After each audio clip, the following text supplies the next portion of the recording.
Confessions 26. This food nourishes only those who take joy in it, and there is no joy in it for those whose own hungry bellies are the gods they worship. Furthermore, in those who do these works of mercy, the fruit is not the service or the gift that they bring, but the spirit in which they give it. Paul was the servant of God, not of his own hungry belly, and it is plain to me what it was that delighted him when others gave him gifts. I see this clearly, and it gives me great joy for his sake. He had received from the Philippians the gifts which they had sent to him by Epaphroditus, and I understand why it was that he was so content to receive them.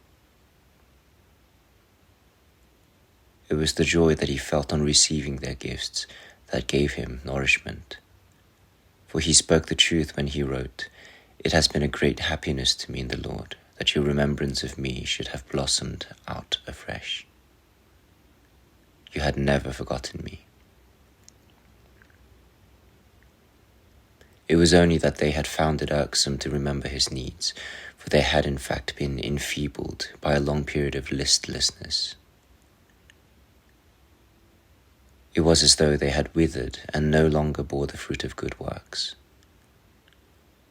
Paul's joy, therefore, was for them because they had yielded another crop, not for himself simply because they had provided for his needs. So he goes on to say, "I'm not thinking of my own want. I've learned by now to be content with my circumstances as they are. I know what it is to be brought low, and what it is to have abundant means. I have been apprenticed to everything, having my fill and going hungry, living in plenty and living in want. Nothing is beyond my powers, thanks to the strength God gives me."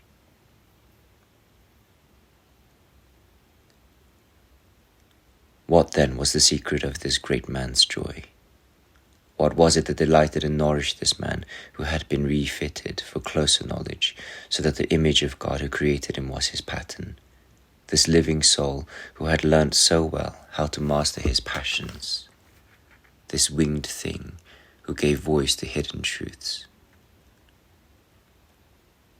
To such as him this food is due. What then was the nourishment that it gave him? His nourishment was joy, for if we read his next words in which he wrote that it was kindness in the Philippians to share his hardships, we see that his joy, his spiritual nourishment, was in the fact that they had done a good deed. It was not joy at the relief of need, such as caused David to cry out in time of trouble, "You have brought me relief." For Paul himself tells us that he knew what it was to be brought low and what it was to have abundant means, thanks to the strength God gave him. "You remember, as well as I do," he tells the Philippians, "that when I left Macedonia in those early days of gospel preaching, yours was the only church whose sympathy with me meant alms given and received. Not once, but twice, when I was at Thessalonica, you contributed to my needs. He now rejoices that they have returned to these good works. He is glad because they have borne fruit once more, like a field restored to fertility." When he says you contributed to my needs, he does not mean that he is glad that his needs have been met. We know this because he goes on to say, "It is not that I set store by your alms. I set store by the rich increase that stands to your credit." My God, you have taught me to distinguish between a gift and its fruit.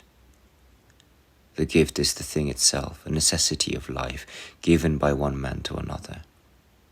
It may be money, food, drink, clothing, shelter, or help.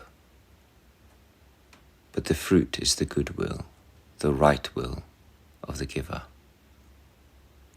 For our good Master did not only say, "He who gives a prophet welcome," but "He who gives a prophet the welcome due a prophet."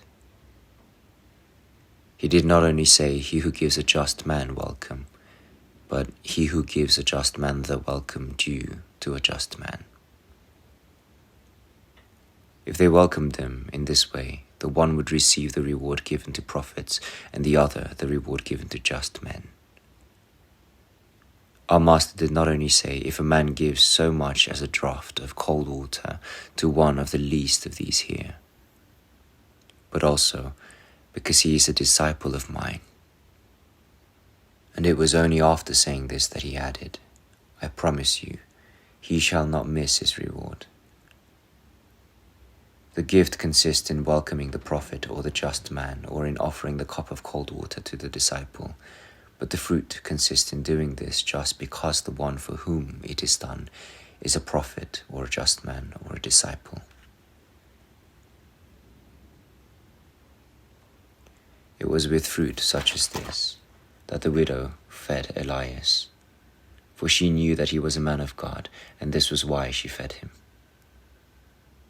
But when the raven brought him food, he fed only upon the gift, and it was not the inner spiritual man that this food nourished, but only the outer man, his body, which might also have died for want of it.